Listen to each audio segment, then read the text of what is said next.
Welcome to an exciting edition of Hidden in the Universal Vault. I'm Ryan, your host, continuing the Despicable Me series. Yes, we're gonna continue the Despicable Me movies as we take a look at the sequel, and it came out in 2010. No, wait, not 2010. I'm sorry, 2012. Yeah, I might as well say Despicable Me 2 for 2012. Now, this sequel is a sequel that I actually got introduced to this one than I did the first film. I guess I'll kind of quickly go over the first movie. I absolutely love Despicable Me, the first Despicable Me. I think it's a really fun children's movie, a family film, I should say, family movie. So, what does the sequel have to offer? Does it expand the series? Does it make it better? And the answer is, yeah, it's surprisingly gets better. Well, better as in, let's actually talk about Despicable Me 2. So, this time it follows Gru. It starts out with Agnes's birthday. Her birthday is today, and she's throwing this sort of medieval birthday party. So we get her there. We get Edith as a ninja. Yes, a ninja. So the movie does begin in Antarctica, and this big magnet that magnetizes everything. So that's that. So then we get to the birthday party, and Gru is setting up the birthday party for her, and Edith is going through the dangerous obstacle course, and then Agnes is dressed up in the princess outfit while riding a unicorn. So we get the song "Fun, Fun, Fun" like in the first movie, which I still think is like the greatest song in that movie. So yeah, and we get that. So now we get that plot. Then we get to another plot where he's invited to the Anti-Villain League, AVL, the Anti-Villain League. So we get to that. And then we get to Lucy, played by Kirsten Wiggs, who was in the previous film, but this time she portrays Lucy. So she's another member of this villain league, and she basically meets up with Gru, and the two of them team up. Now we get a villain named El Salvador, I think is his name. I'm trying to think. I think it's El Salvador. Yeah. Oh, I was right. Lucy Wilde. The back of the Blu-ray said the character's name. So yeah, we get Lucy Wilde.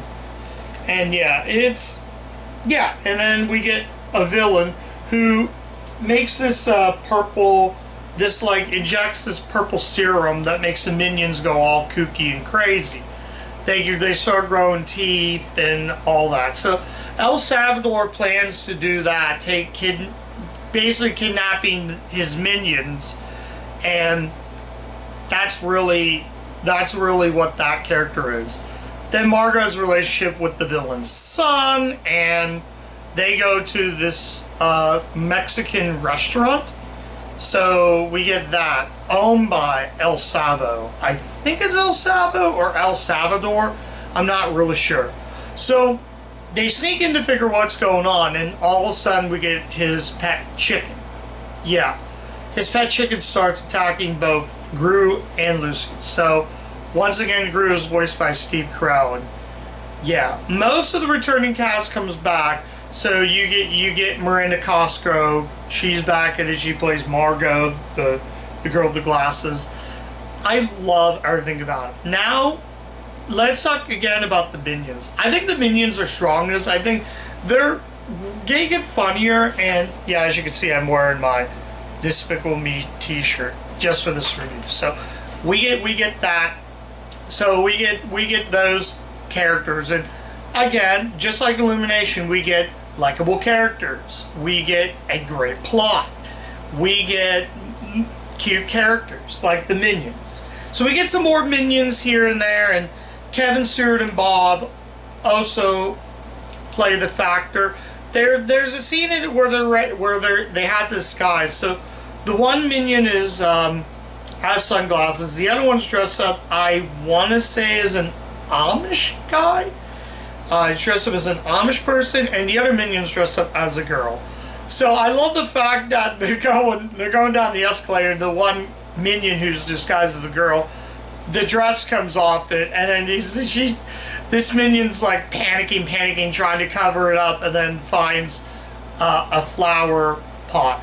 So then we get, like I said, then we get Edith, and she's snorkeling for coins. Yes, she's wearing a snorkel while in street clothes, finding money pretty much. I don't want to talk more about it. I don't want the video to be that long, but that's pretty much the plot Despicable Me 2. I actually think this is really, really a fun follow-up. It's not as strong and it's not as funny, but it's good enough to say I think it's really good. So yeah, there's some really good CG in this though. And this is my first time watching the Blu-ray because I never even touched the Blu-ray. I've watched the DVD of it. In fact, I watched this so many times. This is actually my third viewing. The last time I saw it was with a bunch of cousins. My cousins and I were watching this a couple years back, probably when this came out though. So yeah, I like I said, I had this Blu-ray for a while, but I think it's really, really fun, and the characters are so good. I think honestly this cast is really, really strong. It's going to be much stronger when I get to Despicable Me 3 down the road. We'll get to the third one soon. That's where I'm going to talk more in depth. But I think I talked most about this, so you probably know a lot about these characters. You've probably all seen this. I don't really need to go into why I think this movie is good. Not great, good. If I said great, I do mean it's good. Again, I still think the characters are funny. The part where the minions head to this sort of nudist speech is kind of clever, and that's where they that's where all of a sudden they get captured by El Suavo. I think that's who it is. I want to say he was voiced by Benjamin Bratt. I think Benjamin Bratt is El Suavo. I'm not really sure. I think he's voiced that character. And I will say the final climax is not as good as the first climax. It's really cool though, but I just think the villain fight at the end of the movie honestly isn't as strong as the first movie. I thought the first movie's climax, the ending climax, was really good. So yeah, I think adding Lucy into the mix is great. Like I say, Kirsten Wiggs is fantastic. Is it Kirsten Wiggs or Kirsten Wig? I think it's Wig. Wig, yeah. Kirsten Wig is great as Lucy. I thought adding Lucy was really, really, really a good idea. I do want to talk about the mini movies though. I've only watched 2 of the 3. The other one I watched was Puppy and Training Wheels. So I'll kind of review a little bit of the mini movies. So Puppy essentially is the minions. They spot this alien, and it zaps and turns all the things large. So the minion wants a puppy just to walk. So he tried to walk the puppy, and he tries all kinds of animals, and essentially he finds this alien, and that's pretty much it about that. So, but the best one of all these so far, I've seen the third one before, but I didn't have enough time to get to the third mini movie. The second mini movie I watched was Training Wheel. Basically, Agnes is trying to learn how to ride a bike. The girls are on bikes and they're trying to find the ice cream truck. So it turns out that Agnes can't ride a bike. So the minions build training wheels. And when you get a montage similar to Rocky, in fact, the minions sing Rocky in Minionlish, the Rocky theme in Minionlish, which is pretty cool though. So that's that. The burglar comes, he steals the ice cream truck, the burglar comes, and it turns out that the burglar's caught, they save the day, and that's, let's just take a look up there. So that's that. Then the bike got destroyed, and she's like, oh, that's okay, I like this bike. Turns out the bike turns into this, like, not really rocket, but rocket shoes, and she just flies up into space. Flies like that. So that's the mini movies. They're not much, but I'll say Training Wheels is probably the best mini movie. So that's it. So yeah, like I said, Despicable Me 2 is a really good follow-up. I think it's a really good sequel. We will get to the third Despicable Me down the road. I will cover that one soon. But yeah, as far as these two are, they're good. I would say if you like the first Despicable Me, you're gonna like the second one. If you haven't seen the first one and you do want to check out the sequel, I'd say watch the first one before you watch the sequel.